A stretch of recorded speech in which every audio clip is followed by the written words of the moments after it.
हमारी संस्कृति, हमारे संस्कार सदा रहें हमारे साथ। सब्सक्राइब करें भारतीय संस्कृति इंडियन कल्चर चैनल को। जय श्री राम दोस्तों, आप सभी का स्वागत है हमारे इस यूट्यूब चैनल पर। दोस्तों, हिंदू धर्म बहुत से रहस्यों के साथ जुड़ा हुआ धर्म है। इसमें बहुत सी ऐसी कथाएं हैं जिनको हमने आज तक सुना है और समझा है और देखा भी है, लेकिन बहुत सी ऐसी बातें हैं जिनके रहस्य आज तक हम कोई भी नहीं जानते। इन्हीं रहस्यों में से एक है कि चरणामृत का क्या महत्व है। जी हाँ दोस्तों, आप लोगों ने देखा होगा कि जब भी हम लोग मंदिर जाते हैं तो पुजारी जी हमें चरणामृत देते हैं, लेकिन क्या हमने कभी सोचा है कि चरणामृत का हमारे जीवन में क्या महत्व है? पुजारी जी चरणामृत को क्यों देते हैं और हम चरणामृत को ग्रहण क्यों करते हैं? हमारी आज की वीडियो में हम इन्हीं सवालों के जवाब लेकर आए हैं और उम्मीद करता हूँ कि आपको ये वीडियो पसंद आएगी।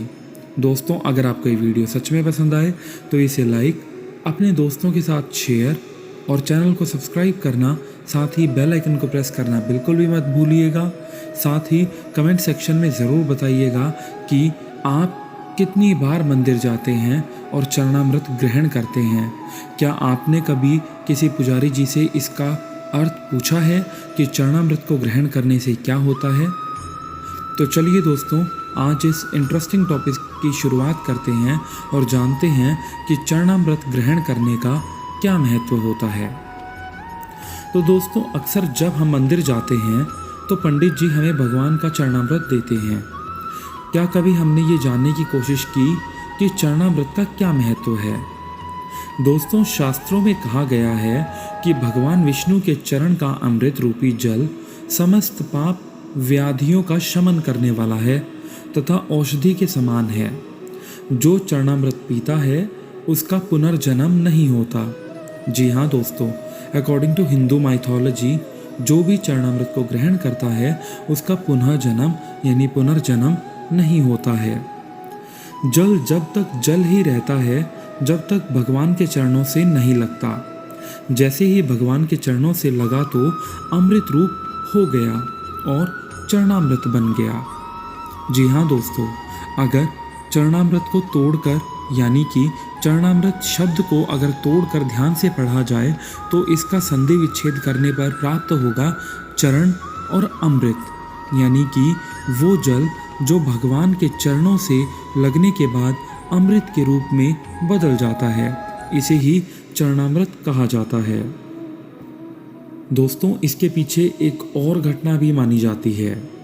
कहते हैं कि जब भगवान का वामन अवतार हुआ और वे राजा बलि की यज्ञशाला में दान देने गए, तब उन्होंने 3 पग में 3 लोक नाप लिए।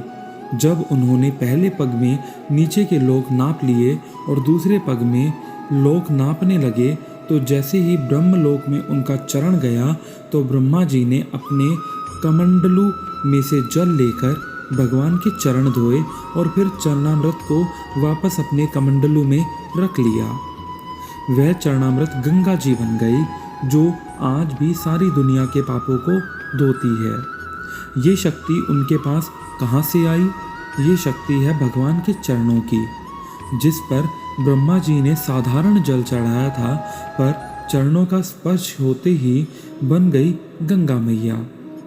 जब हम बाके बिहारी जी की आरती गाते हैं तो कहते हैं, चरणों से निकली गंगा प्यारी, जिसने सारी दुनिया तारी।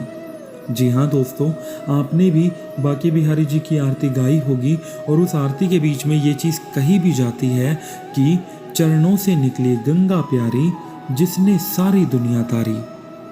और अगर बात धर्म की जाए तो इसे हिंदू धर्म में बहुत ही पवित्र माना जाता है तथा मस्तक से लगाने के बाद इसका सेवन किया जाता है। दोस्तों, मस्तक पर लगाने का अर्थ है सम्मान की दृष्टि से देखना, यानी कि गंगा जल को पहले मस्तक पर लगाकर फिर उसे ग्रहण किया जाता है। दोस्तों, यह भी कहा जाता है कि चरणामृत का सेवन अमृत के समान माना गया है। कहते हैं भगवान श्री राम के चरण धोकर उसे चरणामृत के रूप में स्वीकार करके केवट न केवल स्वयं भव बाधा से पार हो गया, बल्कि उसने अपने पूर्वजों को भी तार दिया था। दोस्तों, यहाँ उसी केवट की बात की जा रही है जिसने वनवास के समय भगवान श्री राम, माता सीता और लक्ष्मण जी को नदी से पार लगाया था। चरणामृत का जल हमेशा तांबे के पात्र में रखा जाता है। आयुर्वेदिक मान्यता के अनुसार तांबे के पात्र में अनेक रोगों को नष्ट करने की शक्ति होती है, जो उसमें रखे जल में भी आ जाती है। उस जल का सेवन करने से शरीर में रोगों से लड़ने की क्षमता पैदा हो जाती है और रोग नहीं होते, साथ ही शरीर में रोग प्रतिरोधी क्षमता भी बढ़ जाती है। इसमें तुलसी के पत्ते डालने की परंपरा भी बहुत प्रचलित है, जिससे इस जल की रोगनाशक क्षमता और भी अधिक बढ़ जाती है। तुलसी के पत्ते पर जल इतने परिमाण में होना चाहिए कि सरसों का दाना उसमें डूब जाए। ऐसा माना जाता है कि तुलसी चरणामृत लेने से मेधा, बुद्धि, स्मरण शक्ति यानी कि सोचने की शक्ति को बढ़ाती है। इसलिए यह मान्यता है कि भगवान का चरणामृत औषधि के समान है। यदि उसमें तुलसी पत्र भी मिला दिया जाए तो इसके औषधीय गुण और भी अधिक बढ़ जाते हैं। उनके औषधीय गुणों में और भी अधिक बढ़ोतरी हो जाती है। कहते हैं सीधे हाथ में तुलसी चरणामृत ग्रहण करने से हर शुभ काम या अच्छे काम का जल्द परिणाम मिलता है। इसलिए चरणामृत हमेशा सीधे हाथ से ही लेना चाहिए। लेकिन चरणामृत लेने के बाद अधिकतर लोगों की आदत होती है कि वे अपना हाथ सिर पर फेरते हैं। चरणामृत लेने के बाद सिर पर हाथ रखना सही है या नहीं, यह बहुत कम लोग जानते हैं।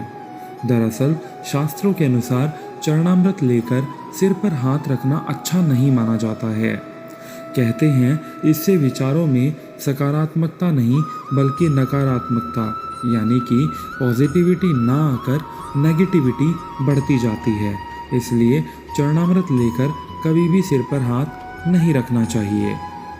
तो दोस्तों, ये था चरणामृत ग्रहण करने का महत्व। जी हाँ दोस्तों, हिंदू धर्म में कितने ही ऐसे राज हैं जो आज तक हमें नहीं पता। मुझे उम्मीद है कि आपको ये वीडियो पसंद आई होगी। साथ ही आप ये वीडियो उन लोगों तक भी ज़रूर शेयर करिएगा जिन लोगों को इस बारे में आज तक कोई नॉलेज नहीं थी। और अपने मंदिर के पुजारी से भी इस प्रश्न को ज़रूर करिएगा कि हम चरणामृत ग्रहण क्यों करते हैं। हो सकता है इससे संबंधित और भी कई चीज़ें वो आपको बता पाएँ। तो दोस्तों, वीडियो आपको कैसी लगी कमेंट सेक्शन में ज़रूर बताइएगा। साथ ही अगर आपको सच में वीडियो पसंद आई हो तो इसे लाइक, अपने दोस्तों के साथ शेयर और चैनल को सब्सक्राइब करने के साथ साथ नई नई वीडियो की अपडेट्स पाने के लिए बेल आइकन को भी प्रेस करना बिल्कुल भी मत भूलिएगा। तो चलिए दोस्तों, आप लोगों से फिर होगी अपनी ही एक ऐसी ही इंटरेस्टिंग वीडियो के साथ मुलाकात। तब तक के लिए खुश रहिए, अपने आसपास स्वच्छता बनाए रखिए। साथ ही जय श्री राम, जय माता सीता, जय सिया राम।